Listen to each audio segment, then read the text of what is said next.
Judges 19. In those days Israel had no king. Now a Levite who lived in a remote area in the hill country of Ephraim took a concubine from Bethlehem in Judah. But she was unfaithful to him. She left him and went back to her parents' home in Bethlehem, Judah. After she had been there 4 months, her husband went to her to persuade her to return. He had with him his servant and 2 donkeys.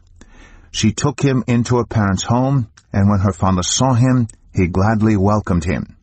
His father-in-law, the woman's father, prevailed on him to stay, so he remained with him 3 days, eating and drinking and sleeping there. On the 4th day they got up early, and he prepared to leave. But the woman's father said to his son-in-law, "Refresh yourself with something to eat, then you can go." So the 2 of them sat down to eat and drink together. Afterward the woman's father said, "Please stay tonight and enjoy yourself."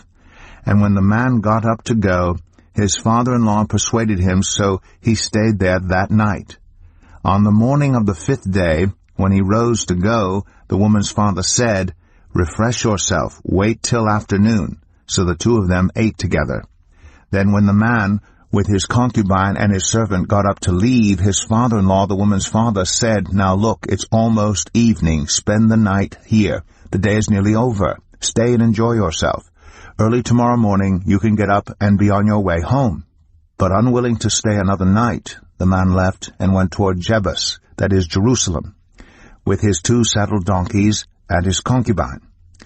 When they were near Jebus, and the day was almost gone, the servant said to his master, "Come, let's stop at this city of the Jebusites and spend the night."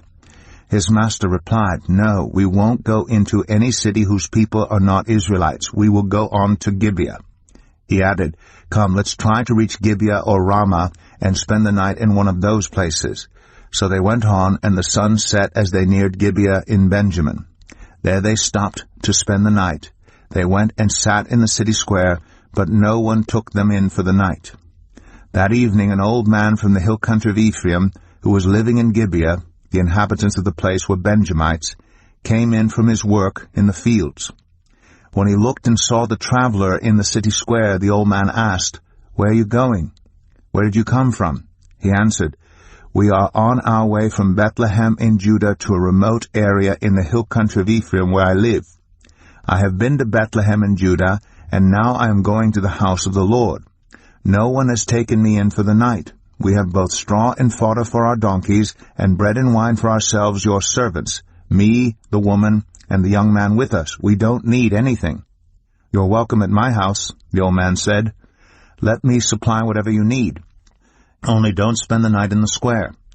So he took him into his house and fed his donkeys. After they had washed their feet, they had something to eat and drink.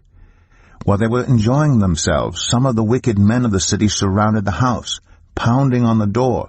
They shouted to the old man who owned the house, "Bring out the man who came to your house so that we can have sex with him."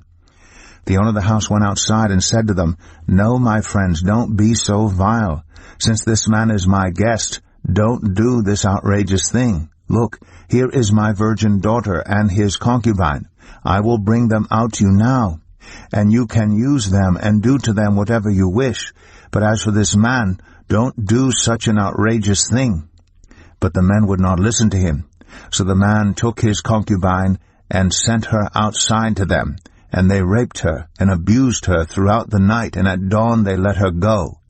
At daybreak the woman went back to the house where her master was staying, fell down at the door, and lay there until daylight.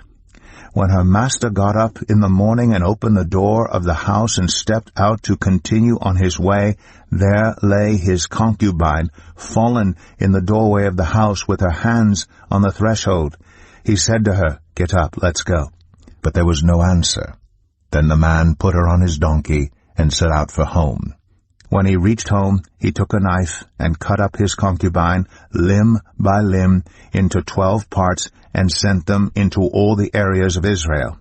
Everyone who saw it was saying to one another, "Such a thing has never been seen or done, not since the day the Israelites came up out of Egypt. Just imagine.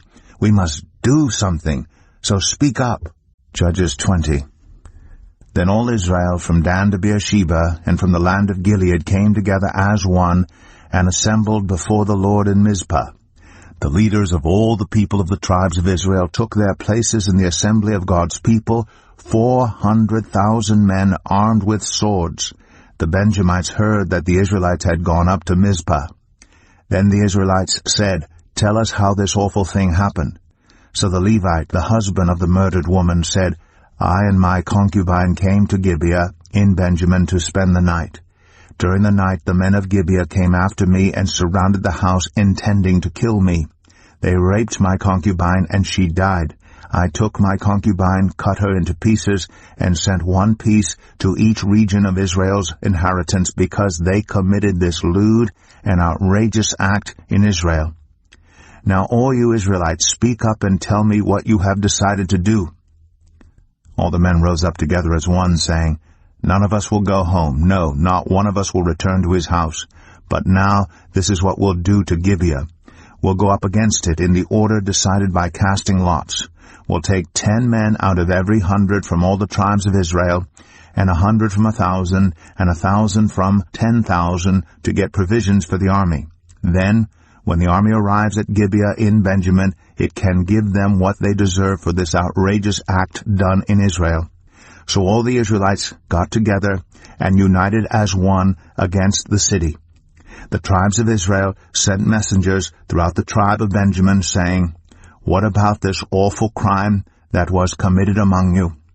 Now turn those wicked men of Gibeah over to us, so that we may put them to death and purge the evil from Israel." But the Benjamites would not listen to their fellow Israelites. From their towns they came together at Gibeah to fight against the Israelites. At once the Benjamites mobilized 26,000 swordsmen from their towns, in addition to 700 able young men from those living in Gibeah. Among all these soldiers there were 700 select troops who were left-handed, each of whom could sling a stone at a hair and not miss. Israel, apart from Benjamin, mustered 400,000 swordsmen, all of them fit for battle. The Israelites went up to Bethel and inquired of God. They said, "Who of us is to go up first to fight against the Benjamites?" The Lord replied, "Judah shall go first." The next morning the Israelites got up and pitched camp near Gibeah. The Israelites went out to fight the Benjamites and took up battle positions against them at Gibeah. The Benjamites came out of Gibeah and cut down 22,000 Israelites on the battlefield that day.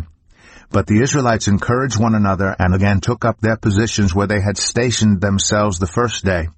The Israelites went up and wept before the Lord until evening. And they inquired of the Lord. They said, "Shall we go up again to fight against the Benjamites, our fellow Israelites?" The Lord answered, "Go up against them." Then the Israelites drew near to Benjamin the second day. This time when the Benjamites came out from Gibeah to oppose them, they cut down another 18,000 Israelites, all of them armed with swords. Then all the Israelites, the whole army, went up to Bethel, and there they sat weeping before the Lord. They fasted that day until evening and presented burnt offerings and fellowship offerings to the Lord. And the Israelites inquired of the Lord. In those days the ark of the covenant of God was there, with Phinehas son of Eleazar the son of Aaron ministering before it. They asked, "Shall we go up again to fight against the Benjamites, our fellow Israelites, or not?" The Lord responded, "Go, for tomorrow I will give them into your hands." Then Israel set an ambush around Gibeah. They went up against the Benjamites on the third day and took up positions against Gibeah as they had done before. The Benjamites came out to meet them and were drawn away from the city. They began to inflict casualties on the Israelites as before, so that about 30 men fell in the open field and on the roads, the one leading to Bethel and the other to Gibeah. While the Benjamites were saying, "We are defeating them as before," the Israelites were saying, "Let's retreat and draw them away from the city to the roads." All the men of Israel moved from their places and took up positions at Baal Tamar, and the Israelite ambush charged out of its place on the west of Gibeah. Then 10,000 of Israel's able young men made a frontal attack on Gibeah. The fighting was so heavy that the Benjamites did not realize how near disaster was. The Lord defeated Benjamin before Israel, and on that day the Israelites struck down 25,100 Benjamites, all armed with swords. Then the Benjamites saw that they were beaten. Now the men of Israel had given way before Benjamin because they relied on the ambush they had set near Gibeah. Those who had been in ambush made a sudden dash into Gibeah, spread out, and put the whole city to the sword. The Israelites had arranged with the ambush that they should send up a great cloud of smoke from the city, and then the Israelites would counterattack. The Benjamites had begun to inflict casualties on the Israelites, about 30, and they said, "We are defeating them, as in the first battle." But when the column of smoke began to rise from the city, the Benjamites turned and saw the whole city going up in smoke. Then the Israelites counterattacked, and the Benjamites were terrified because they realized that disaster had come on them. So they fled before the Israelites in the direction of the wilderness, but they could not escape the battle. And the Israelites who came out of the towns cut them down there. They surrounded the Benjamites, chased them, and easily overran them in the vicinity of Gibeah on the east. 18,000 Benjamites fell, all of them valiant fighters. As they turned and fled toward the wilderness to the rock of Rimmon, the Israelites cut down 5,000 men along the roads.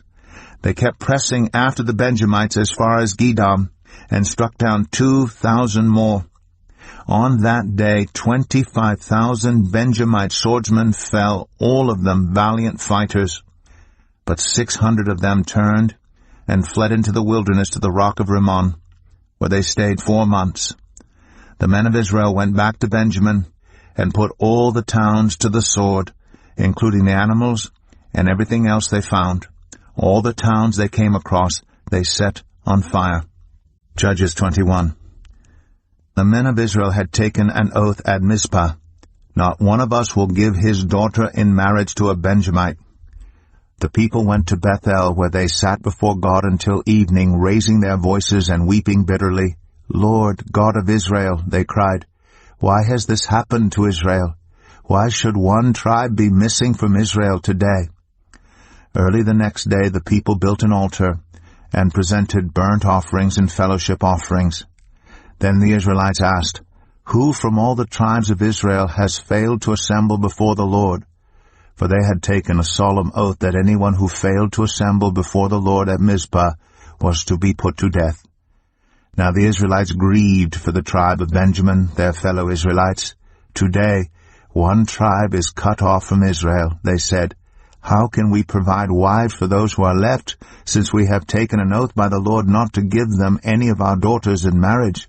Then they asked, "Which one of the tribes of Israel failed to assemble before the Lord at Mizpah?" They discovered that no one from Jabesh Gilead had come to the camp for the assembly. For when they counted the people, they found that none of the people of Jabesh Gilead were there. So the assembly sent 12,000 fighting men with instructions to go to Jabesh Gilead and to put to the sword those living there, including the women and children. "This is what you are to do," they said. "Kill every male and every woman who is not a virgin." They found among the people living in Jabesh Gilead 400 young women who had never slept with a man, and they took them to the camp at Shiloh in Canaan. Then the whole assembly sent an offer of peace to the Benjamites at the rock of Rimmon. So the Benjamites returned at that time and were given the women of Jabesh Gilead who had been spared. But there were not enough for all of them. The people grieved for Benjamin, because the Lord had made a gap in the tribes of Israel. And the elders of the assembly said, "With the women of Benjamin destroyed, how shall we provide wives for the men who are left? The Benjamite survivors must have heirs," they said, "so that a tribe of Israel will not be wiped out. We can't give them our daughters as wives, since we Israelites have taken this oath.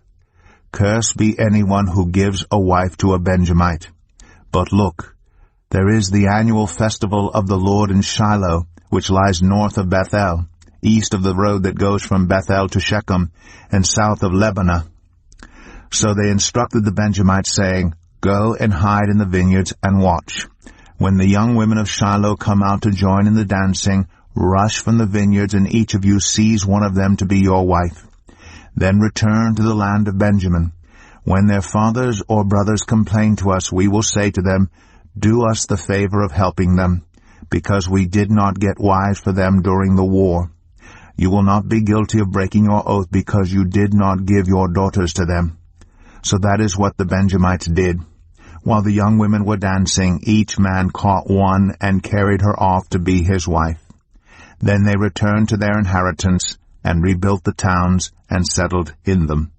At that time the Israelites left that place and went home to their tribes and clans, each to his own inheritance. In those days Israel had no king. Everyone did as they saw fit.